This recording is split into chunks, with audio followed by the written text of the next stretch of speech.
ಮುಖಂಡರಿಗೆ ಸ್ವಾಗತ ಮಾಡ್ತಾ, ನಾವು ಈ ನಿನ್ನೆ ನಡೆದಂಥ ಪರಿಸರವಾದಿಗಳು ಮಾದಾಯಿ ಯೋಜನೆ, ಕಳಸಾ ಬಂಡೂರು ಯೋಜನೆ ಸ್ಥಗಿತಗೊಳಿಸಬೇಕು, ಮೇಲಾಗಿ ಆ ಯೋಜನೆಯಿಂದ ಪರಿಸರಕ್ಕೆ ಹಾನಿ ಆಗ್ತದೆ ಅಂಥೇಳಿ DC ಅವರಿಗೆ ಒಂದು ಮನವಿಯನ್ನು ಕೊಟ್ಟಿದ್ದಾರೆ, ಬೆಳಗಾವಿ DC ಅವರಿಗೆ. ಆದರೆ ಇದನ್ನ ಯೋಜನೆ ಏನೈತೆ ಅನ್ನೋದು ಅವ್ರಿಗೆ ಗೊತ್ತಿಲ್ಲ. ಇದು ಕುಡಿಯುವ ನೀರಿನ ಯೋಜನೆ, ಕೃಷಿಗೆ ಇರುವಂಥ ಯೋಜನೆ. ಈ ಯೋಜನೆ ಮಾಡದೇ ಇದ್ರೆ ಇವ್ರೇನು ಹೊಟ್ಟಿಗೆ ನೇರ್ಗೆ ತಿಂತಾರೆ. ಇದೇ ನಮ್ಮವರೇ ಆದಂಥ ಸುರೇಶ್ ಹೆಬ್ಬಳ್ಕರ್ ಪರಿಸರವಾದಿಗಳನ್ನು ಕರ್ಕೊಂಡು ಹೋಗಿ ಆ ಯೋಜನೆ ಮಾಡಬೇಡ ಅಂಥೇಳಿ ಹೇಳೋದ್ರಲ್ಲಿ ಇವರು ಒಬ್ಬರಾಗಿದ್ದಾರೆ.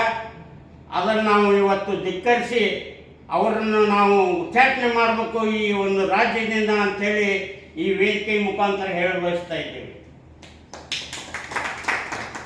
ಮುಖ್ಯವಾಗಿ ಈ ಕ್ರಾಂತಿಕಾರಿ ಬೀಡಿನಲ್ಲಿ ನರಗುಂದ ಬಂಡಾಯದ ಊರಿನಲ್ಲಿ ಸುಮಾರು ವರ್ಷಗಳಿಂದ ಹೋರಾಟ ಮಾಡ್ಕೊಂತ ಬಂದಿದ್ದು, ಈ ಸರ್ಕಾರಕ್ಕೆ ಏನು ಬೇಕಾಗಿದೆ ಅಂದರೆ ಇದರಿಂದ ಎಲ್ಲ ಮುಗಿದೋಯ್ತು. ಅವ್ರಿಗೆ ಈಗ ಆ ಯೋಜನೆ ಮಾಡದೇ ಇದ್ರೆ ಮುಂದಿನ ಪರಿಸ್ಥಿತಿ ನಮ್ಗೆ ಸರಿ ಇರೋಲ್ಲ ಅಂಥೇಳಿ ಈ ಒಂದು ಹುನ್ನಾರ ಮಾಡಿದ್ದಾರೆ. ಪರಿಸರವಾದಿಗಳನ್ನು ಹಿಡ್ಕೊಂಡು ಅದಕ್ಕೆ ಬೇಡ ಅಂತ ತಕರಾರು ಕೊಡುವಂಥ ಒಂದು ಸಂದರ್ಭ ಈ ಸರ್ಕಾರನ ಮಾಡೈತೆ ಅಂತ ಹೇಳಿ ಇವತ್ತು ನಾವು ಸ್ಪಷ್ಟೀಕರಣ ಕೊಡಬೇಕಾಗ್ತದೆ. ಯಾಕಂದ್ರೆ ಇವರೆಲ್ಲರೂ ಮಾಡಂತಾರ, ಈ ಪರಿಸರವಾದಿಗಳು ಬೇಡ ಅಂತಾರಂದ್ರೆ ಇವ್ರು ಏನು ತಿಂತಾರ? ರೈತರು ಬೆಳೆದೇ ಇದ್ರೆ ಹೊಟ್ಟೆಗೆ ಏನು ತಿಂತಾರೆ ಇವರು? ಸುರೇಶ್ ಹೆಬ್ಬಳ್ಕರ್ ಅವರು ಈ ಪರಿಸರವಾದಿ ಹೆಸರುಗಳನ್ನು ಹೇಳುತ್ತಾ ಈ ಯೋಜನೆ ಬಂದ್ ಮಾಡಿದ್ದೇ ಆದ್ರೆ ಉಗ್ರ ಹೋರಾಟವನ್ನು ಮಾಡಬೇಕಾಗತ್ತೆ. ಈ ಕರ್ನಾಟಕ ರಾಜ್ಯದೊಳಗೆ ಹಲವಾರು ಸಾರಿ ಮನವಿ ಆಯಿತು, ಕಾಲ್ನಡಿಗೆ ಆಯಿತು, ಎಲ್ಲ ಮುಗಿದು ಹೋಗೈತಿ. ಈಗ ಮಿಸ್ಟರ್ ಪ್ರಹ್ಲಾದ್ ಜೋಶಿ ಅವರು ಈ ಕಾಮಗಿರಿಯನ್ನು 21ರೊಳಗೆ ಏನೋ ಒಂದು ಸಿಹಿ ಸುದ್ದಿ ಕೊಡಬೇಕು, ಇಲ್ಲದೆ ಹೋದರೆ ನಾವು ಅವ್ರ ಮನೆಗೆ ಮುತ್ತಿಗೆ ಹಾಕುವಂಥ ಕಾರ್ಯಕ್ರಮವನ್ನು ಹಮ್ಮಿಕೋಬೇಕಾಗತ್ತೆ.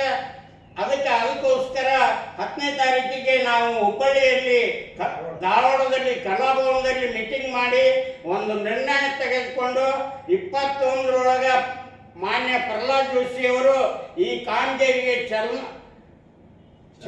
ಚಾಲನೆ ಕೊಡ್ಬೇಕಂತ ಹೇಳ್ತೇನೆ.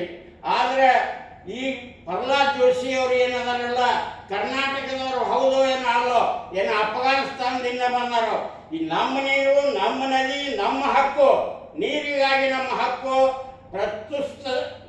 ನಾವು ಯಾವಾಗಲೂ ನಮ್ಮ ಹಕ್ಕನ್ನು ಚಲಾಯಿಸ್ತೇವೆ. ಸರ್ಕಾರ ಬೇಕಾದ್ ಮಾಡಲಿ, ನಾವು ಗುಂಡಿಗೆ ಹೆದರುವುದಿಲ್ಲ, ಜೈಲಿಗೆ ಹೆದರುವುದಿಲ್ಲ. ಅದಕ್ಕೋಸ್ಕರ ನಾವು ಪ್ರಾಣ ತ್ಯಾಗಕ್ಕೂ ಸಿದ್ಧರಾಗಿದ್ದೇವೆ. ಆ ಸರ್ಕಾರ, ರಾಜ್ಯ ಸರ್ಕಾರ ಬಂತು, ಮೇಲಾಗಿ ಕೇಂದ್ರ ಸರ್ಕಾರ ಬಂತು. ಯಾವುದೇ ಸರ್ಕಾರಗಳು ಇರಲಿ, ಈಗ ಹಿಂದೆ ಬಿಜೆಪಿ ಸರ್ಕಾರ ಕರ್ನಾಟಕದಲ್ಲಿ ಇತ್ತು, ಮೇಲಾಗಿ ಸೆಂಟ್ರಲ್ದೊಳಗೂ ಇತ್ತು, ಅವಾಗೂ ಮಾಡಲಿಲ್ಲ.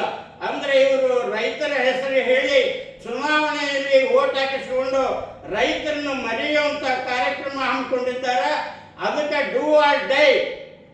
ಈ 21ರೊಳಗೆ ಅವರು ಮಾಡದೆ ಹೋದ್ರೆ ಮಾಡು ಇಲ್ಲವೇ ಮಣಿ ಕಾರ್ಯಕ್ರಮ ಹಮ್ಮಿಕೊಂಡು ಈ ಕರ್ನಾಟಕದ ತುಂಬಾ ದಂಗೆ ಇರುವಂತ ಪರಿಸ್ಥಿತಿ ಬರಬಹುದು ಅಂತೇಳಿ ನಾನು 2 ಮಾತು ಮುಗಿಸ್ತಾ ಇದ್ದೇನೆ. ಜೈ ಹಿಂದ್, ಜೈ ಕರ್ನಾಟಕ.